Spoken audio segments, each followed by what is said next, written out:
Guys CS industry में सबसे बड़ा चेंज आ चुका है। CS ET has been completely restructured.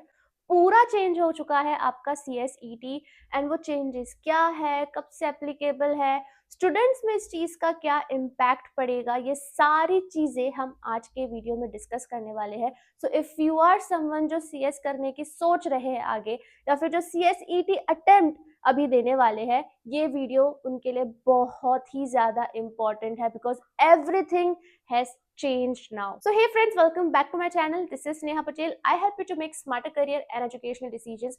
तो ये जो चेंज है वो चिल्ड्रंस डे के दिन आईसीएसआई ने अनाउंस किया था। चिल्ड्रंस डे को एक गिफ्ट दिया गया था कि सीएसईटी में पूरा चेंज आ चुका है। तो वो डॉक्यूमेंट हम अच्छे से गो थ्रू करने वाले हैं कि क्या क्या चेंज है। एक एक चेंज हम बहुत ही अच्छे से समझेंगे ताकि आपके माइंड में कोई भी कंफ्यूजन ना रह जाए। तो सीएसईटी जो दे रहे हैं वो बच्चे इस वीडियो को एंड तक देखना। चलो अब इस वीडियो को स्टार्ट करते हैं। तो गाइस सबसे पहले ये समझते हैं कि ये चेंज कब से इफेक्टिव है। तो जो पहला अटेम्प्ट है आपके न्यू सीएसईटी का, वो होने वाला है जून 2026 में। तो वो आपका पहला अटेम्प्ट होगा। दैट मीन्स जो पुराना सीएसईटी है जिसमें एमसीक्यू होता था, घर बैठे बैठे ऑनलाइन प्रॉक्ट आउट मोड में आप देते थे, उसका जो लास्ट अटेम्प्ट है वो होने वाला है जैन 2026 में। तो अभी भी बच्चों के पास मौका है, वो अगर न्यू सीएसईटी रेजिम में नहीं जाना चाहते हैं, न्यू सीएसईटी नहीं देना चाहते हैं, तो जैन का लास्ट अटेम्प्ट है आपके पास। एंड अभी आपके पास 1.5 मंथ्स बचा है, उसमें आपकी पढ़ाई ऑलमोस्ट हो जाएगी। तो आप जैन के अटेम्प्ट में अपना सीएसईटी टारगेट कर सकते हो जो कि कंप्लीटली एमसीक्यू बेस्ड होगा।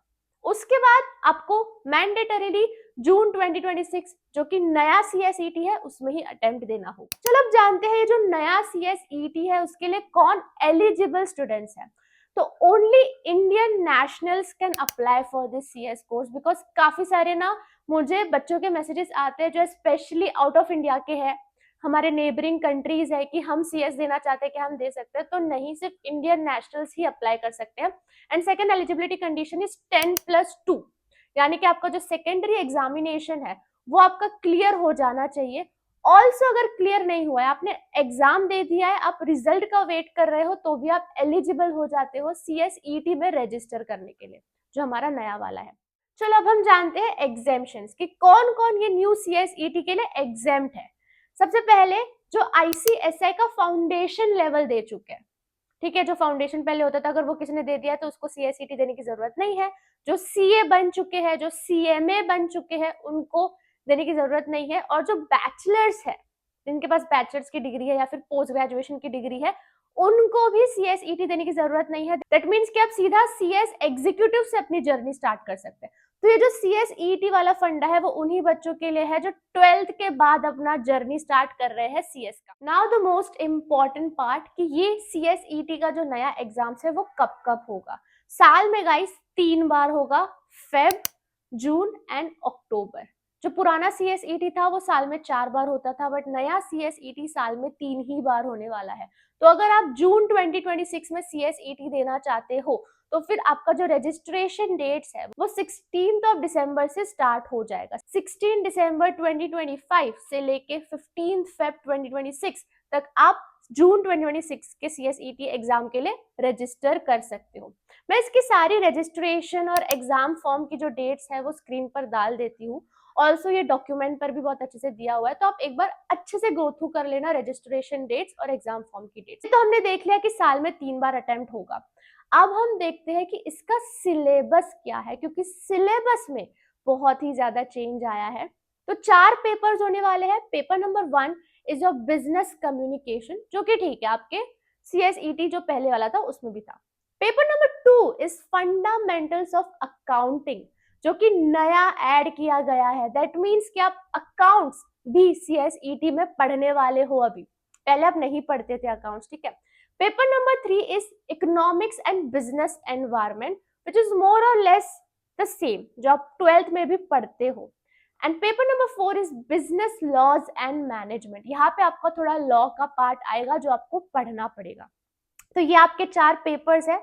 अब जो आपका मोड है एग्जाम देने का वो कंप्लीटली चेंज हो गया। जो पहले 3 पेपर्स है that is going to be completely subjective. 100 marks के पेपर होने वाले हैं, दैट मीन्स कि टोटल 400 मार्क का पेपर होगा। एंड पहला 3 business communication, fundamentals of accounting, economic and business environment, ये तीनों पेपर्स आपके सब्जेक्टिव होंगे। सब्जेक्टिव मतलब आपको लिखना पड़ेगा 100 मार्क्स का। अब उसमें कुछ भी आ सकता है, आपको केस स्टडी आ सकती है, आपको डिस्टिंग्विश बिटवीन आ सकता है, आपको आ सकता है कि कुछ सेंटेंस दे देंगे, उसको डिस्क्राइब करो, शॉर्ट नोट्स आ जाएगा, थियरी, कुछ भी थियरी आ सकती है। It is going to be subjective. Fundamental of accountings में भी आपको सम्स आ सकते हैं। तो this is what is subjective. जो आपका पेपर नंबर 4 है, that is business laws and management, this is completely MCQ based. मतलब यहाँ पे एमसीक्यू आएगा एंड द बेस्ट पार्ट, कोई नेगेटिव मार्किंग नहीं होगी। ठीक है, ये हो गया आपका मोड ऑफ पेपर। 100 मार्क्स के हैं चारों पेपर। अगर आप पास होना चाहते हो तो फिर आपको इंडिविजुअल पेपर में 40 मार्क्स लाने होंगे और टोटल जो आपका होगा वो 50% यानी कि 200 मार्क्स होना चाहिए। अगर आपके 400 में से 200 मार्क्स आ जाते हैं और हर एक पेपर में मिनिमम 40 मार्क्स आप लाए हो, दैट मीन्स कि आप पास हो चुके हो। तो ये है उसका passing criteria. The next important part is कि आपको अब ये एग्जाम्स सेंटर में जाके देने हैं। जैसे कि एग्जीक्यूटिव और प्रोफेशनल के एग्जाम्स होते हैं कि बच्चे एक्चुअल सेंटर में जाते हैं, 3 घंटा वहां पे बैठते हैं। This is what you have to actually give in CSET also. तो ये एक बहुत बड़ा चेंज है, बिकॉज मैंने भी जब मेरे टाइम पे फाउंडेशन दिया था, मैं सेंटर में गई थी, बट मेरा वॉज कम्प्लीटली MCQ। बट अभी एक्चुअल में आपको पेपर लिखना है। तो जो आपके पेपर नंबर 1, 2, 3 है, दैट इज कम्प्लीटली 3 घंटे के सब्जेक्टिव। बट जो आपका पेपर नंबर 4 है, बिजनेस लॉज एंड मैनेजमेंट, जो MCQ है, वो सिर्फ 2 घंटे का होगा, क्योंकि वो MCQ है। तो आपके स्टार्टिंग के पेपर 3 घंटे और पेपर नंबर 4 2 घंटे का होगा, जो कि सेंटर में होगा। वो सेंटर आपको हॉल टिकट में पता चल जाएगा कि कहाँ पे सेंटर आपका आया है। एंड बेसिकली एग्जाम्स आफ्टरनून में होंगे 2:30 to 5:30 के बीच में। यहाँ पे एक बेस्ट पार्ट है कि आपको 15 मिनट्स दिया जाएगा पेपर देखने के लिए, क्वेश्चन पेपर देखने के लिए। तो जो कि एग्जीक्यूटिव प्रोफेशनल में भी आपको दिया जाता है, CSET में भी अभी आपको 15 मिनट्स पहले देंगे पेपर देखने के लिए, फिर आपका पेपर स्टार्ट होगा। तो I think this is one of the most drastic change in CSET ki now you have to actually write paper just after your 12th. Also इसकी फीस स्ट्रक्चर की मैं बात करूं तो फीस बढ़ा दिया गया है। टोटल फीस आपका 9,000 तक बनकर आता है।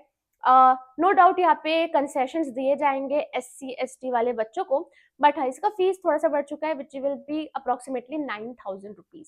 Now let's talk about validity. So guys, आपका जो CSET का रजिस्ट्रेशन आप अभी करोगे वो 3 इयर्स तक वैलिड होगा from the date of your registration. And उसके बाद जो आपका रिजल्ट आएगा, उसके 1 ईयर के अंदर आपको एग्जीक्यूटिव में रजिस्टर कर लेना। दैट मीन्स कि जो आपका CSET का रिजल्ट होगा वो 1 ईयर तक वैलिड होगा, और CSET का जो रजिस्ट्रेशन है वो 3 इयर्स तक वैलिड है। आई होप ये वैलिडिटी वाला पार्ट आपका क्लियर होगा। सो समझो अगर आप जून में क्लियर होते हो, फर्स्ट वीक में आपका एग्जाम होगा, लास्ट वीक ऑफ जून आपका रिजल्ट अनाउंस हो जाएगा। तो लास्ट वीक ऑफ जून 2026 से लेके लास्ट वीक ऑफ जून 2027 तक आपका वो CSET का रिजल्ट वैलिड है। उस पीरियड फ्रेम के अंदर आपको एग्जीक्यूटिव में रजिस्टर करना है।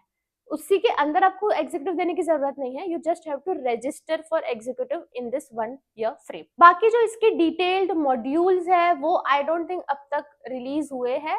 वो जैसे ही रिलीज हो जाएंगे उस पर भी हम एक डिटेल वीडियो बनाएंगे। यहाँ पे मैं बस आप बच्चों को अश्योरेंस देना चाहती हूँ कि जो रैंकर्स वेव है, जिसमें हम एग्जीक्यूटिव और प्रोफेशनल इवन CSET की भी टेस्ट सीरीज रखते हैं, अब वो कम्प्लीटली चेंज हो जाएगा, बिकॉज CSET का जो अपडेटेड सिलेबस है हम हमारे साइड से पूरा अपडेट कर देंगे। चैप्टर वाइज टेस्ट ला देंगे, फिर मॉक पेपर्स ला देंगे। ऑल्सो हम प्लान कर रहे हैं कि बच्चों के लिए राइटिंग सेशंस स्पेशली CSET बच्चों के लिए अरेंज करें, ताकि उन्हें समझे कि लिखना कैसे है।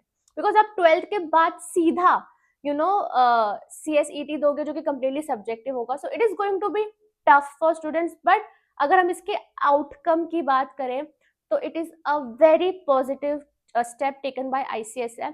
क्योंकि जो आप अभी देखते हो कि अभी CSET में बच्चे क्लियर तो हो जाते हैं, बट एग्जीक्यूटिव में नहीं हो पाते। एग्जीक्यूटिव में they are not able to cope up. वो जो डिफरेंस अभी काफी ज्यादा है वो कम हो जाएगा।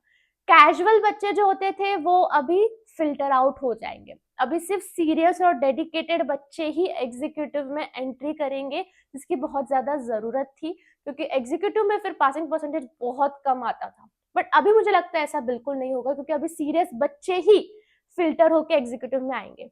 तो ये सारे पॉजिटिव चेंजेस हमें देखने मिलेंगे आगे।